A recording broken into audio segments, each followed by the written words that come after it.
Olympiad 2022-23 माध्यमिक स्तर कक्षा 6 से 8 जनसंख्या केंद्र स्तर प्रश्न पत्र। कुल प्रश्न 100। सभी प्रश्नों को हल करना अनिवार्य है। प्रत्येक प्रश्न के लिए 3 अंक निर्धारित हैं। सही उत्तर देने पर 3 अंक दिए जाएंगे। प्रत्येक प्रश्न के 4 विकल्प दिए गए हैं जिनमें से एक उत्तर सही है। सही विकल्प के लिए OMR शीट के गोले को भरें। ये जी हमारा रहा पेपर और शुरू करते हैं इसके हल। तो इस प्रश्न पत्र में 5 भाग हैं। सभी भागों का अलग अलग मूल्यांकन किया जाएगा। सभी भागों के सभी प्रश्न हल करना अनिवार्य है।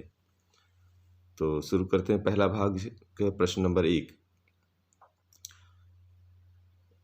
रेशम मार्ग किस महाद्वीप से संबंधित है? अफ्रीका, ऑस्ट्रेलिया, एशिया, उत्तरी अमेरिका। तो ये जी रेशम मार्ग एशिया से संबंधित है। रेशम मार्ग कहाँ जाता था? ये चीन से भारत होते हुए ये उसको जाता है, यूरोप को जाता था। तो ये जो है कहाँ पड़ेगा? ये पड़ा हमारा एशिया महाद्वीप में। प्रश्न 2 कह रहे हैं कि सांची स्तूप भारत के किस राज्य में स्थित है? तो सांची स्तूप के लिए ऑप्शन जो दिए हैं उत्तर प्रदेश, कर्नाटक, मध्य प्रदेश और महाराष्ट्र। तो सांची स्तूप मध्य प्रदेश में स्थित है। ठीक है जी। सांची कहाँ है? मध्य प्रदेश में स्थित है। और हमारा राष्ट्रगीत वंदे मातरम मूल रूप से किस पुस्तक से लिया गया है? तो हमारा जो राष्ट्रीय गीत वंदे मातरम, इसके जो 4 ऑप्शन है आनंद मठ, सत्यार्थ प्रकाश, तिलोत्तमा, गीतांजलि। तो ये जो है आनंद मठ से लिया गया है।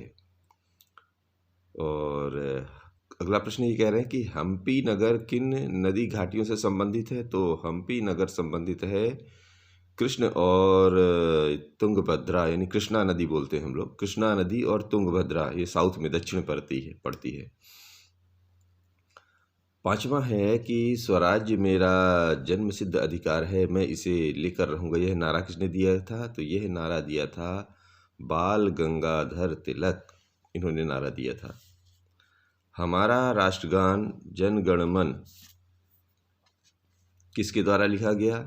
तो जी हमारे गुरुदेव रविंद्रनाथ टैगोर द्वारा लिखा गया था। इसमें ऑप्शन में भी लिखा हुआ है रविंद्रनाथ टैगोर ए में। तो इसका आंसर है ए, रविंद्रनाथ टैगोर। प्रश्न 7 कह रहा है कि देशांतर रेखाओं की कुल संख्या कितनी है? तो देशांतर रेखाएं क्या होती हैं? ग्लोब पर उत्तर से दक्षिण की ओर खींची गई काल्पनिक रेखाओं को देशांतर रेखाएं कहते हैं और ये हैं 360 है।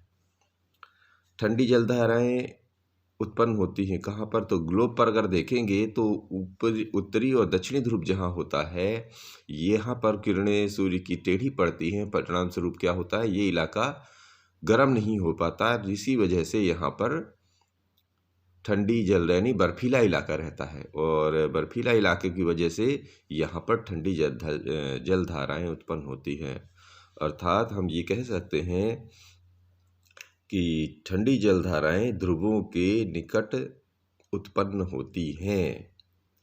एक लीप वर्ष में कितने दिन होते हैं? तो लीप वर्ष का मतलब होता है कि जो पृथ्वी 365 दिन और 6 घंटे में अपने धुरी पर एक चक्कर, मतलब पूरी एक अपने परिक्रमण काल में जो है 365 दिन और 6 घंटे लेती है। तो ये 6-6 घंटे बचते हैं, उन 4 घंटे मतलब बाहर 6-6 घंटों को जोड़कर एक दिन बढ़ा दिया जाता है अगले 4 साल बाद। तो वो जो कहलाता है लीप वर्ष, यानी कि हर 4 साल बाद जो 365 दिन है उसमें 1 साल जोड़ देते हैं तो वो चौथे साल बन जाता है 366 दिन। और उसी 366 दिन को हम लीप वर्ष कहते हैं। ठीक है। तो और इसको निकालने का तरीका क्या है कि जिस वर्ष में यानी जो 2000 जो सन दिया रहता है, जैसे मान लीजिए 2000 में 4 का भाग दे दीजिए। तो अगर 4 का भाग चला जाएगा तो इसका मतलब है कि वो लीप वर्ष होगा। तो इस प्रकार हम लीप वर्ष पहचान भी सकते हैं। तो लीप वर्ष में कितने दिन होते हैं? लीप वर्ष में होते हैं 366 दिन। विश्वनाथन आनंद का संबंध किस खेल से है? विश्वनाथन आनंद जो हैं ये शतरंज के खिलाड़ी हैं और वर्ल्ड लेवल के हमारे भारत के खिलाड़ी हैं। और संगीत सम्राट तानसेन का संबंध मध्य प्रदेश के किस नगर से है? तो संगीत सम्राट तानसेन मध्य प्रदेश के ग्वालियर से संबंधित हैं। निम्नलिखित में से कौन सा समूह सही नहीं है? तो जी ये इसमें ध्यान देना है कि पंजाब में तो भांगड़ा होता है, ये सही है। राजस्थान में घूमर नृत्य होता है, ये भी सही है। तमिलनाडु में भरतनाट्यम होता है, ये भी सही है। गुजरात में कथक, गुजरात में होता है जी मोस्टली गरबा। कथक होता है जी उत्तर भारत के देशों का, उत्तर भारत के प्रदेशों का है। तो यही प्रश्न जो ऑप्शन है ये 12वां का डी ये गलत है कि गुजरात में क्या होना चाहिए? गरबा होना चाहिए और कथक को होना चाहिए उत्तर भारत। तो डी ऑप्शन आपका इसमें गलत है, ये मतलब यही सही नहीं है। तो किसी भी बीमारी को महामारी घोषित कौन करता है?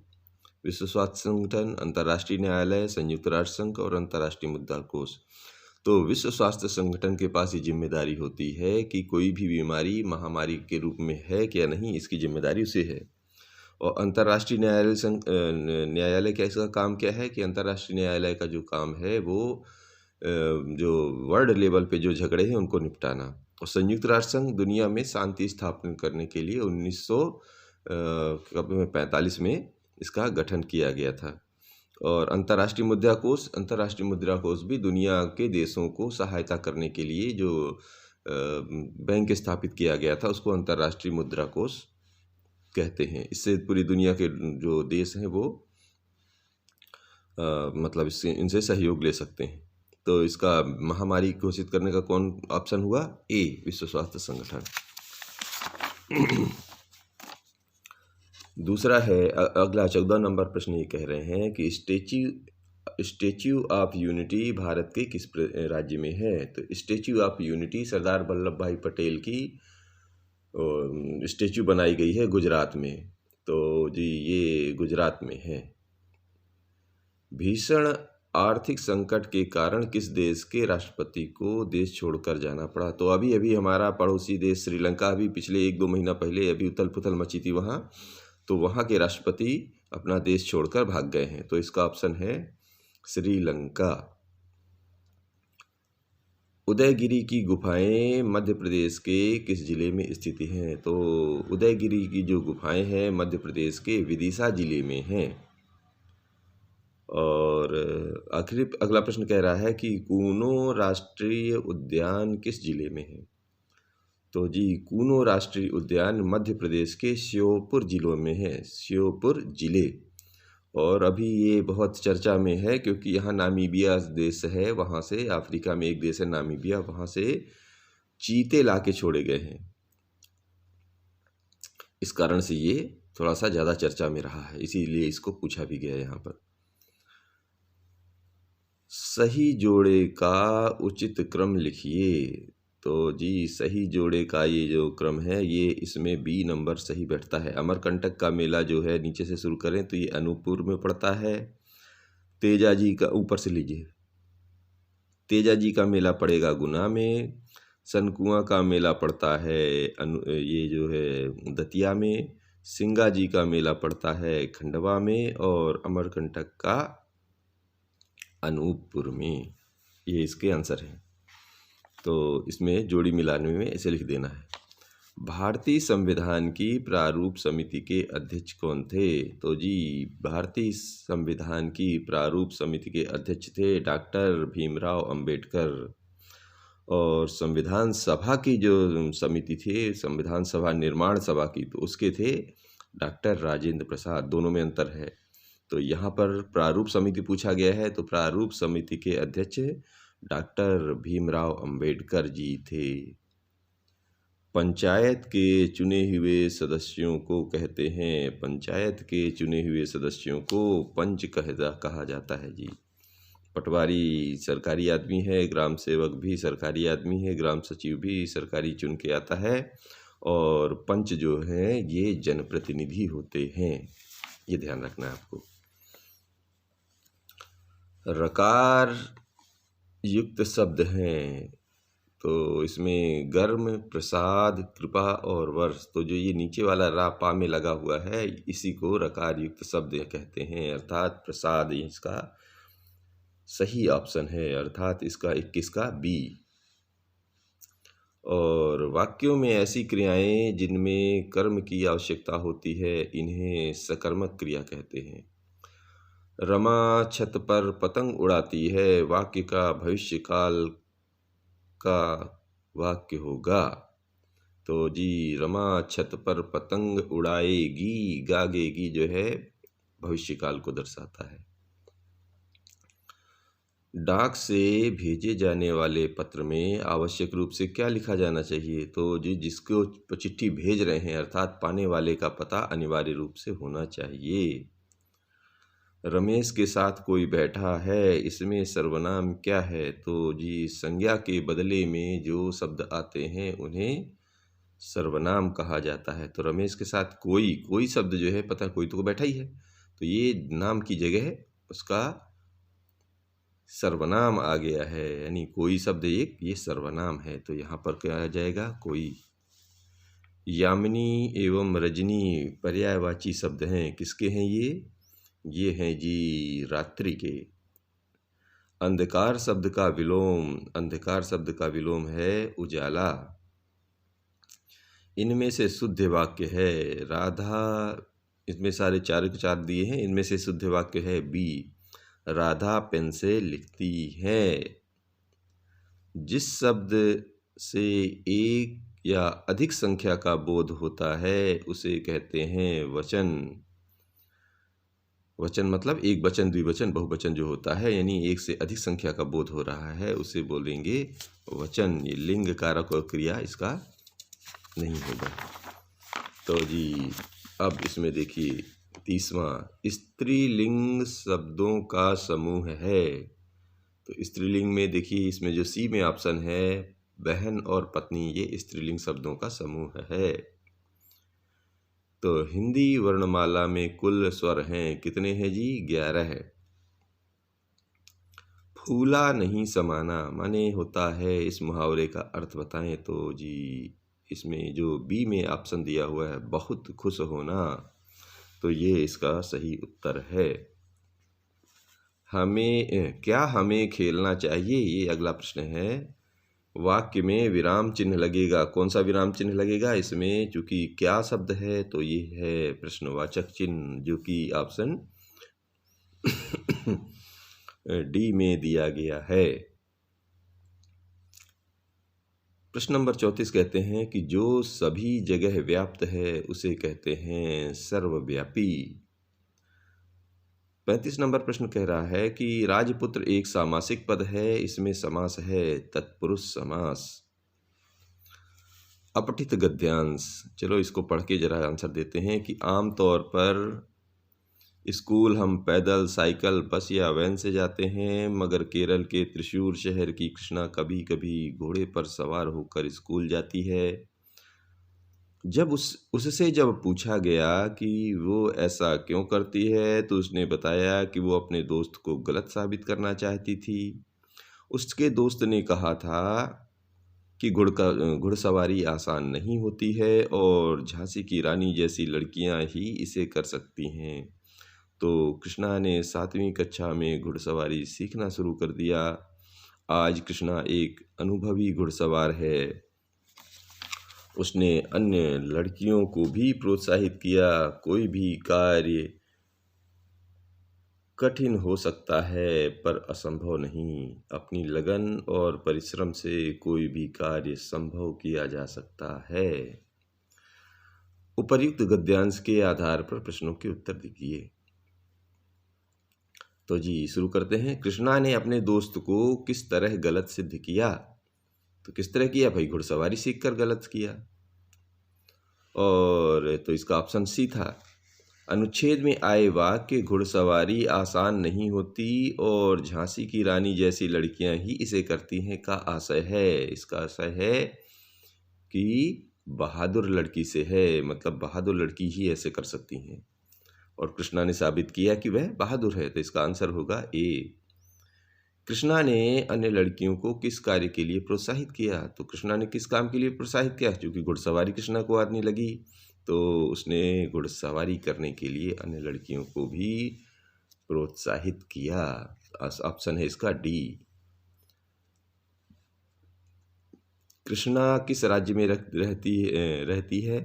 तो कृष्णा केरल के त्रिशूर शहर में रहती थी, इसका मतलब केरल राज्य में रहती है।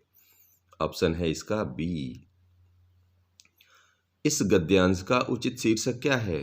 भाई जाहिर है कि कृष्णा ने अपनी लगन से काम किया था और साबित भी किया, तो इसका उचित शीर्षक होगा कृष्णा की लगन। अब अगला जो है ये चैप्टर शुरू होता है इंग्लिश का। Fill in the blanks using correct degree forms. 41 नंबर का प्रश्न कह रहा है कि रघु इज द खालिस्तान बॉय इन द क्लास, तो वाइजेस्ट, इसका आंसर है C. She is as good as her sister, इसका मतलब है, इसका ऑप्शन है ए।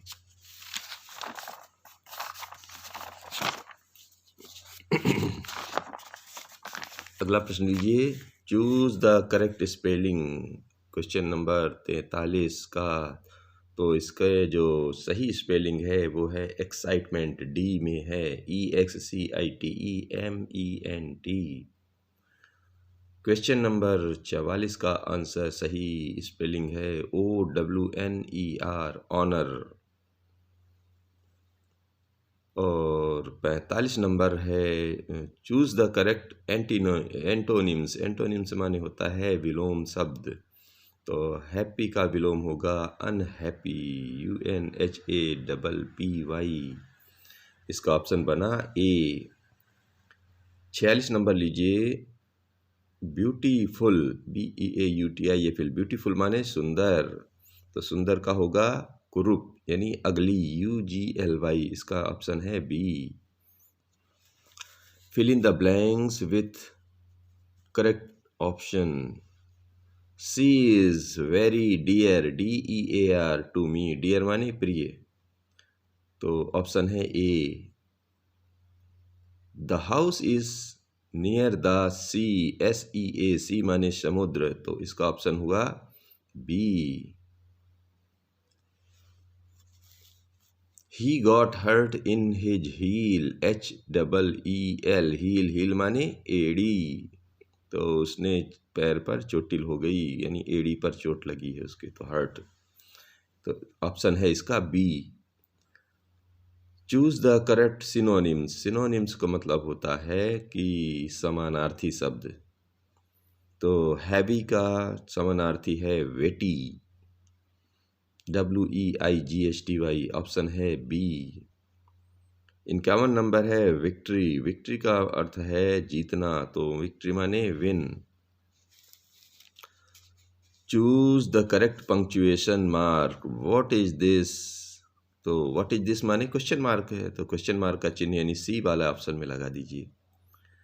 तो he is a student, option है बी, तो फुल स्टॉप लगाना है बी में। Choose the correct verb forms. Ravi plays hockey every day, Ravi hockey खेलता है प्रतिदिन। 55 नंबर लीजिए, he was eating a mango, इसका मतलब इसका सी सही हो गया। 56 नंबर है I have won the match, मैंने मैच जीत लिया, तो ऑप्शन है V, B. Choose the correct rhyming word. Rhyming मतलब गाते हुए शब्द भरना है। कोट का राइमिंग शब्द है तो बोट, BOAT, सी शब्द सी में है ऑप्शन, ये सही ऑप्शन है। सेल तो टेल, इसका सही ऑप्शन है ए, ये राइमिंग वर्ड रहे। Choose the out odd one out, मतलब उनमें से जो अलग टाइप का है उसको अलग करना है, तो जी फादर, ब्रदर, सिस्टर और सिंगर, ये तो तीन तो आपसी संबंध शो करते हैं, लेकिन सिंगर ये गायक बता रहा है, ये अलग टाइप का है, तो 59 में आंसर है डी। 60वां प्रश्न कह रहा है कार, बस, ट्रक और बाइसिकल, तो ये तीन के तीन तो डीजल पेट्रोल से चलते हैं, और बाइक जो है ये बाइसिकल हाथ से पैर से चलाई जाती है। अगला प्रश्न 61वां कह रहा है कि बीज से पौधा बनाने के लिए एवं इसमें वृद्धि होने के लिए हवा, मिट्टी, पानी के साथ साथ किस घटक का होना अनिवार्य है? तो जी इन सब के साथ अनिवार्यतः सूर्य का प्रकाश चाहिए, क्योंकि प्रकाश संश्लेषण से ही पौधे अपना भोजन पानी बनाते हैं, मतलब जड़ों से पानी खींचते हैं और मिनरल्स पत्तियों से संश्लेषण होता है, और वो सारा का सारा होता है सूर्य के प्रकाश की उपस्थिति में। इसलिए सूर्य का प्रकाश अर्थात सी अनिवार्य है, मतलब जरूरी, मतलब इसका आप सही ऑप्शन है। पौधों की दी गई वर्गीकरण तालिका को देखकर समूह आ समूह बा के लिए सबसे उचित शीर्षक का चयन करें। तो समूह आ में लिखा हुआ है मनी प्लांट, एलोवेरा। समूह बा में लिखा है गुलाब और गुलमोहर। तो ये किसका ऑप्शन सही आ रहा है? तो देखिए समूह आ में जो मनी प्लांट और एलोवेरा ये तो फूल नहीं देते, तो ये गैर फूल वाले, और गुलाब और गुलमोहर ये तो फूल देते रहते हैं कंटिन्यू। तो इसका ऑप्शन हो गया सी, गैर फूल वाले पौधे और फूल वाले पौधे, यानी 62 का आंसर सी है। अगला प्रश्न देखिए कि नीचे दिए गए ग्राफ को देखकर प्रश्न क्रमांक 63 व 64 के उत्तर निर्देशानुसार दीजिए। ये जी ये ग्राफ बनाया गया है। यहाँ आम, अमरूद, सेब, चेरी दर्शाए गए हैं एक तरफ, और ऊपर दिखाया गया है चूहों द्वारा खाए गए फलों की संख्या। अब आंसर देना है इसको देख के। तो जी ये देखिए, एक चूहे द्वारा कुल खाए गए फलों में से आम का प्रतिशत कितना है? तो जी 15, 20, 30 और 35। इसका ऑप्शन देखिए इसके बगल में हल किया गया है। आम के बारे में है तो कुल आम देखिए, उसमें यहाँ पर देखिए 4 खाए हैं, तो जी हम यहाँ लिख लीजिए आम है 4। कुल फल यानी कि ये जो 4 इन सबको जोड़ दिए तो 20 फल होते हैं, तो कुल फल हो गए 20। तो आम का प्रतिशत हो जाएगा आम बटे कुल फल, यानी 4/20, और 100% का गुणा कर दीजिए, तो ये 20 पंचे 100 यानी 4 पंचे 20%, यानी ये 20% हल हो गया। तो इसका ऑप्शन बी सही है।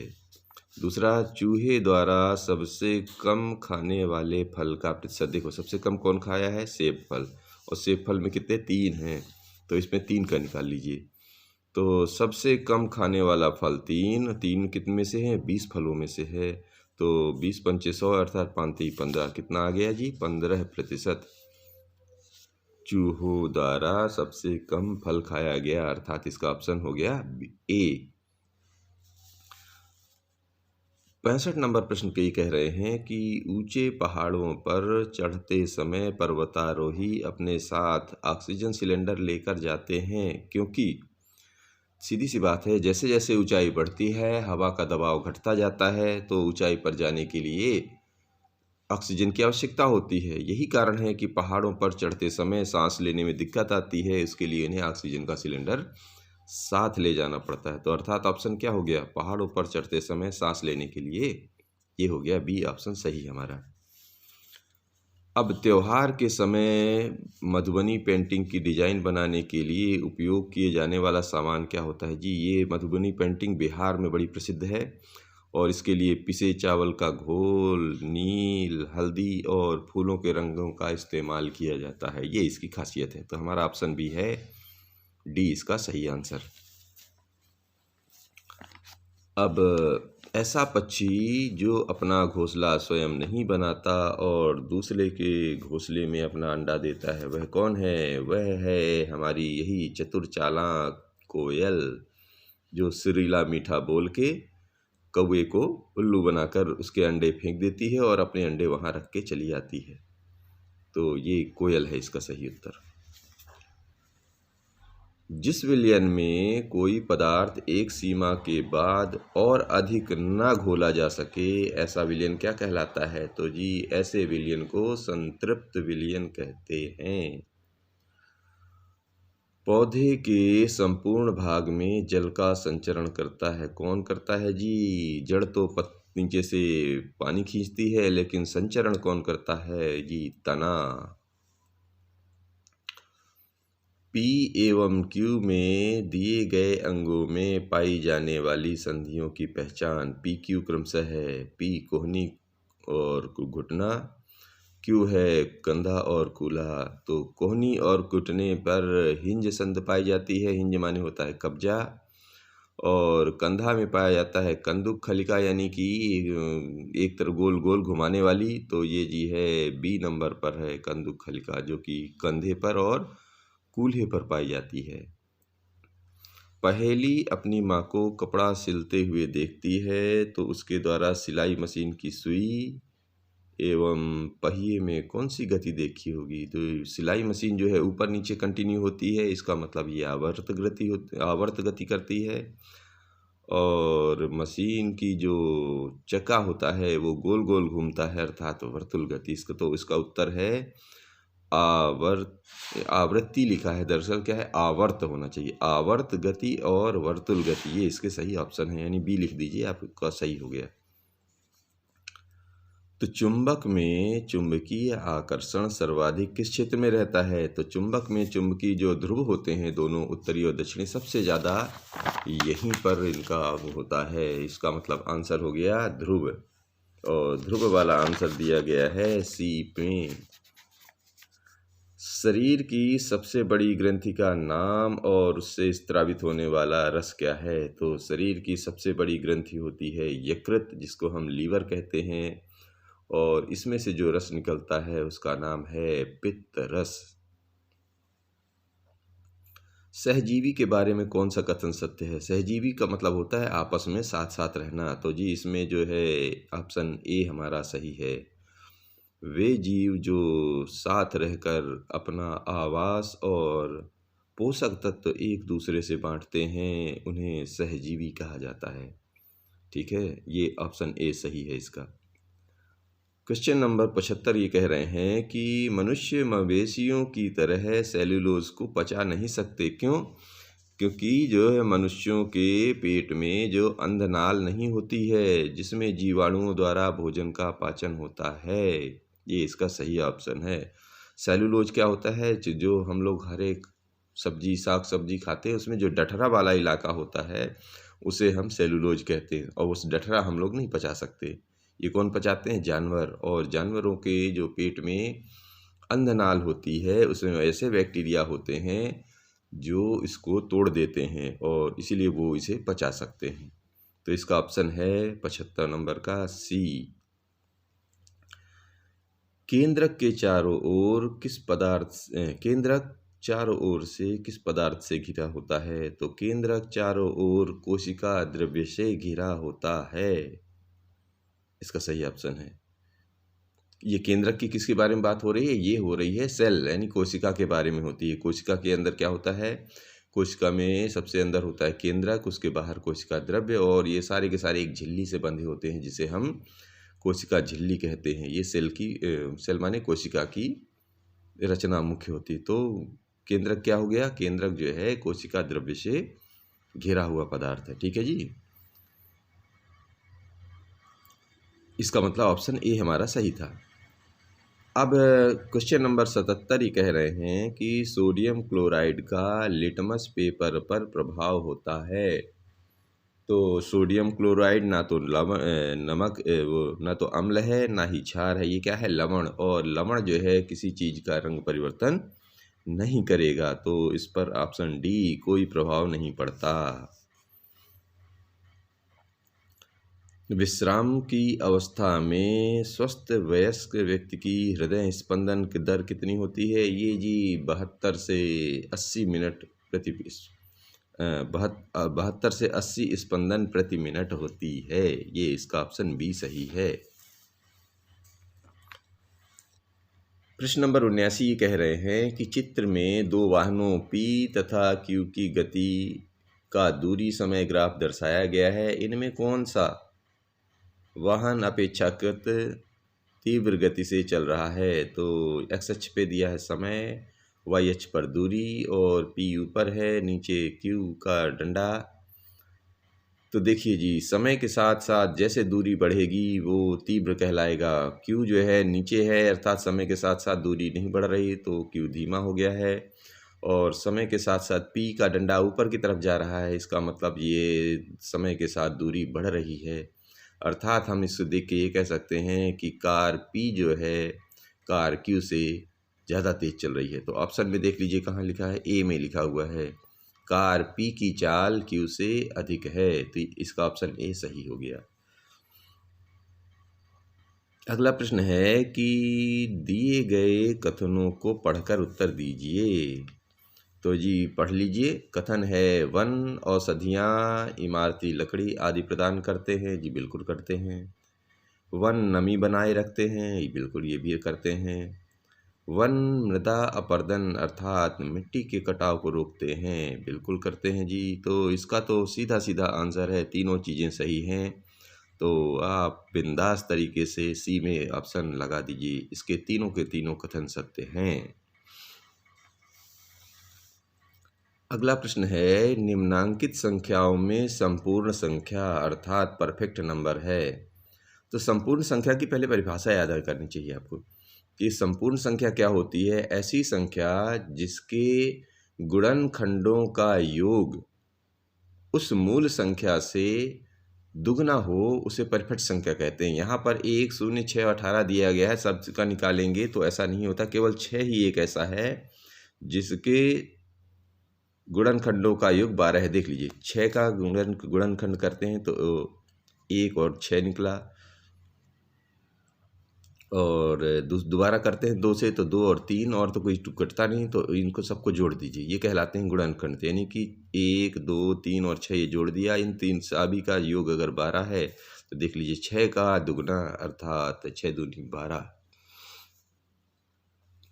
तो ऐसी संख्या कहलाती है संपूर्ण या परफेक्ट संख्या जिसके गुणनखंडों का योग उस मूल संख्या से दुगना हो, वह संख्या संपूर्ण संख्या या परफेक्ट नंबर होती। तो यहाँ पर ऑप्शन हमारा बी ऑप्शन सही है। ठीक है।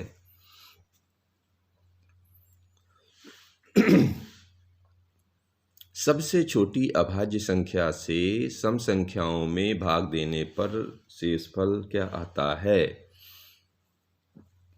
तो सबसे छोटी अभाज्य संख्या क्या होती है जी, 2। और 2 का सम किसी भी सम संख्या में भाग, क्योंकि 1 का अगर लेते हैं तो 1 तो विशेष संख्या है, अभाज्य संख्या में नहीं गिनी जाती। ठीक है। तो हमारी शुरुआत ही होती है अभाज्य संख्याओं की 2 से। अब 2 का 2 में भाग दे दीजिए तो 2 एकम 2, शेषफल क्या बचा, 0। 4 में दीजिए 2 दूनी 4, इसमें भी 0 शेषफल बचता है। तो किसी भी सम संख्या में यदि हम 2 का भाग देते जाएंगे, अर्थात सबसे छोटी अभाज्य संख्या का भाग देते जाएंगे, तो शेषफल हमेशा 0 आता रहेगा। तो इसका मतलब ये हो गया 82 का ऑप्शन जो है हमारा डी सही है। अगला प्रश्न लीजिए। किसी सप्ताह में एक कक्षा के 32 विद्यार्थियों की उपस्थिति निम्नानुसार है, ये जी दिया हुआ है।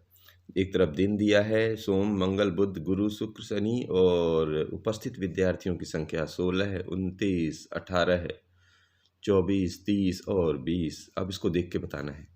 तो किस दिन बच्चों की उपस्थिति कुल बच्चों की उपस्थिति की आधी है। तो दी कुल कितने हैं, देखिए जी 32 है, तो 32 का आधा कितना होगा, 16 है। तो 16 किस में है, देख लीजिए सोमवार को। तो आप भी सोमवार में ऑप्शन ए में टिक लगा लीजिए। दूसरा प्रश्न, अगला प्रश्न ये कह रहा है कि एक समूह में कुल 48 व्यक्ति हैं। कितने टोटल हैं, 48, जिनमें से 12 व्यक्ति दूध, 16 व्यक्ति चाय एवं 20 व्यक्ति कॉफ़ी पीना पसंद करते हैं। तो बताइए चाय पीने वाले व्यक्तियों की संख्या कुल व्यक्तियों की संख्या का कौन सा भाग है। यानी चाय पीने वाले कितने हैं, 16 है, तो 16 का हिसाब निकाल दीजिए। इधर देखिए चाय पीने वाले व्यक्तियों का भाग कितना होगा, 16 है, और कुल कितने हैं ये 48। तो 16 का 48 में से भाग दे दीजिए, मतलब 48 में 16 में 48 का भाग दीजिए, कितने बार चला गया, 1/3, 16 के 48। तो इसमें जहाँ 1/3 है, यहाँ पर सी दिया हुआ है 1/3, तो इसका उत्तर हो गया 84 का सी ऑप्शन सही। अगला प्रश्न ये कह रहे हैं कि 2 वर्गों के क्षेत्रफल का अनुपात 16 और 9 है, उनके परिमाप का अनुपात, तो जी ये जी देखो जी, वर्ग का अनुपात 16 है। देखो तो 16 का वर्ग कर दीजिए, कितना आ गया 4, और 9 का वर्ग कर लीजिए तो 9 का वर्गमूल, वर्ग बोलते हैं, वर्गमूल निकाल लीजिए तो 9 का वर्गमूल हो गया 3। यानी कि इन वर्गों का क्षेत्रफल का अनुपात यदि 16 9 है तो इनका एक एक भुजा कितनी निकल आई, 16 और 9 की निकल आई। अब 16 और 9 की तो निकल आई, अब इनका परिमाप पूछना है। परिमाप में कितना होता है, परिमाप होते हैं एक भुजा में 4 का, अगर वर्गाकार है तो एक भुजा में 4 का गुणा कर दीजिए, तो एक भुजा मतलब हो गई 4 का, तो 4 में 4 का गुणा करेंगे तो 4 चौके 16 है, और 3 का 4 बार गुणा करेंगे तो 12 है। तो 3 और 16 और 12 आ गए, 16 और 12 का निकाल लीजिए कितना हो गया, एक बार करके देख देते हैं यहाँ पर आपको। ये जी 4 का हमने यहाँ पर भुजा 4 आ गई, 4 चौके 16 है, और इधर आ गया 4 का 3 में 4 3 12 है, तो 4 चौके 16 है और 4 3 12 है। यानी कि हमारा ऑप्शन हो गया 4 और 3 का ऑप्शन हो गया सही, यानी हमारा ए ऑप्शन सही हो गया। यानी दो वर्गों के क्षेत्रफल का अनुपात 16 और 9 है, तो परिमाप में 4 और 3 का अनुपात आएगा। अब अगला प्रश्न ये कह रहे हैं कि 4 से बड़ी विषम संख्याओं में 4 से भाग देने पर शेष बचता है। तो 4 से बड़ी विषम संख्याएं एक आठ चेक कर लीजिए। 4 से बड़ी है 5, 5 को ले लीजिए, तो 4 का भाग दीजिए 1 आया। इससे बड़ी विषम संख्या 5 के बाद क्या आएगी 7, इसको भी भाग देके देख लीजिए, तो 4 एकम 4 3, यानी क्या बच रहा है 1 और 3। यही क्रम बढ़ता रहेगा, 1 3 1 3, आप बढ़ाते चले जाइए। तो ऑप्शन आपका हो जाएगा ए नंबर। अगला प्रश्न ये कह रहे हैं कि किन्हीं दो संख्याओं के, क्या ब्लर हो रहा है, रोक लेते हैं।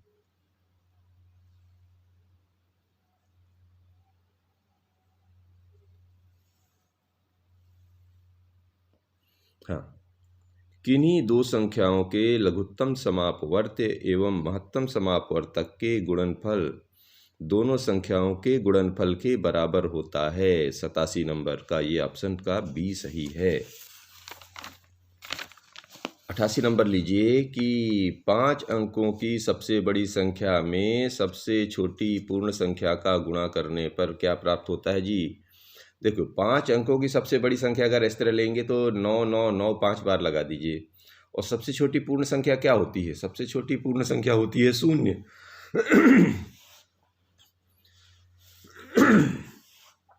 और किसी भी संख्या में 0 का गुणा करने पर क्या हो जाता है, वह हो जाती है 0, अर्थात 0 हो जाती है। 0 क्या है, पूर्ण संख्या। तो इसमें घुमा के पूछा है तो आपको जवाब भी दे देना है सीधा सीधा, पूर्ण संख्या ही होती है, यानी ऑप्शन डी सही है।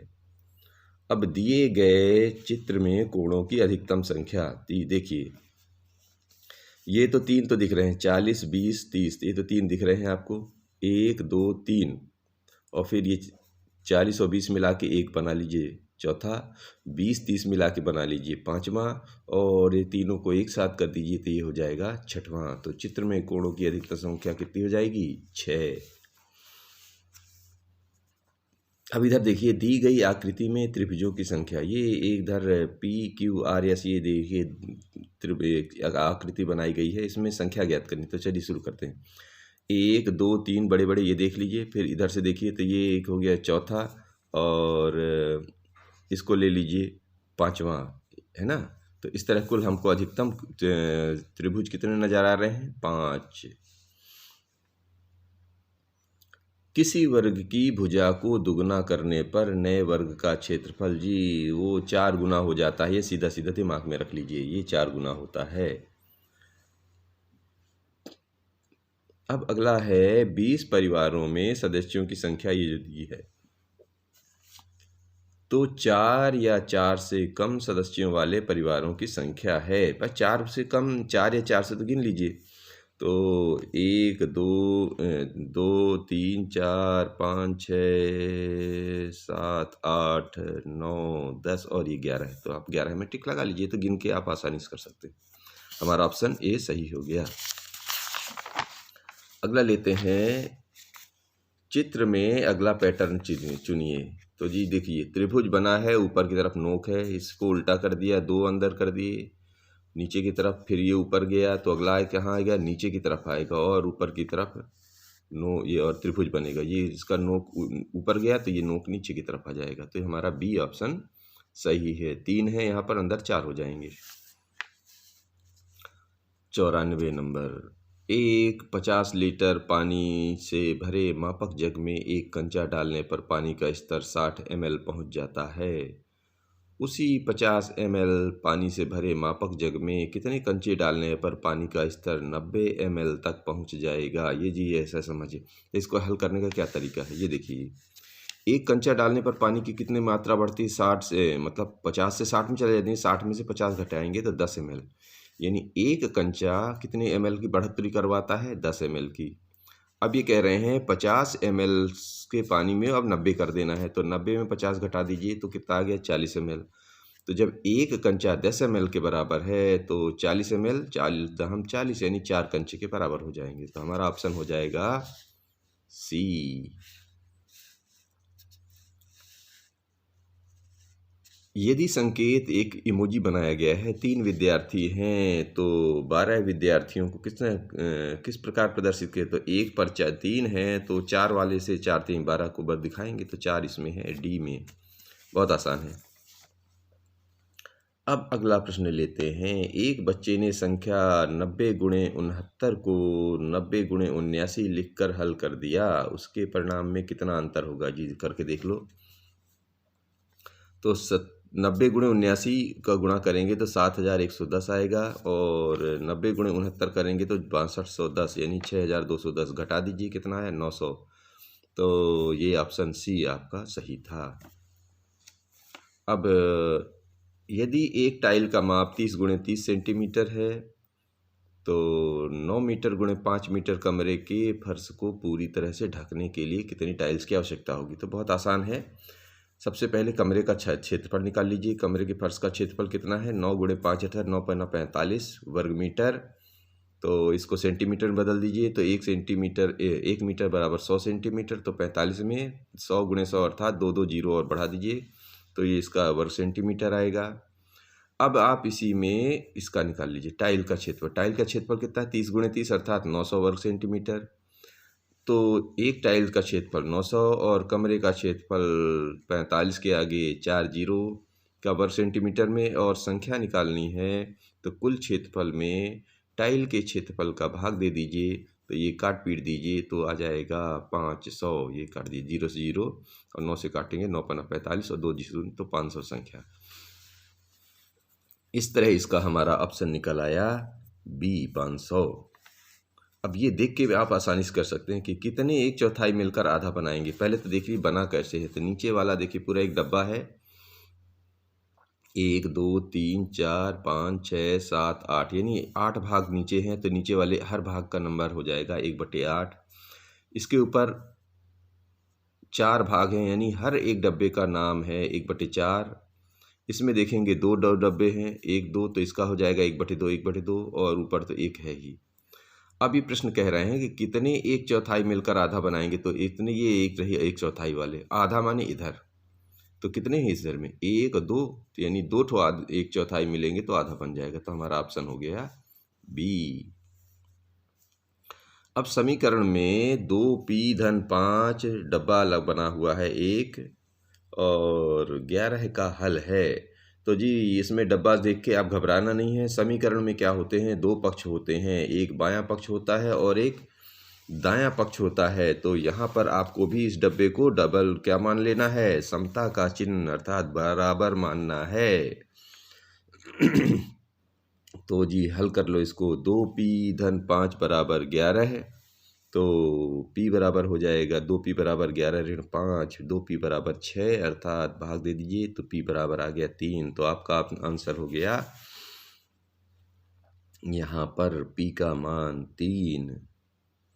अब अगला प्रश्न ये कह रहे हैं, एक कक्षा में आम एवं अंगूर पसंद करने वाले बच्चों का अनुपात 3:2 है। यदि अंगूर पसंद करने वाले बच्चों की संख्या 10 हो तो आम पसंद करने वाले बच्चों की संख्या होगी। जी निकाल लीजिए, पहले आंसर हल कर लीजिए। तो माना अनुपात 3 और 2 का है, ठीक है, 3:2 है क्या है, तो 3x 2x मान लीजिए। और 2x ये किसका है, अंगूर, तो 2x बराबर अंगूर खाने वाले बच्चों की संख्या 10 है, तो 2x बराबर 10, तो x बराबर आ गया 5।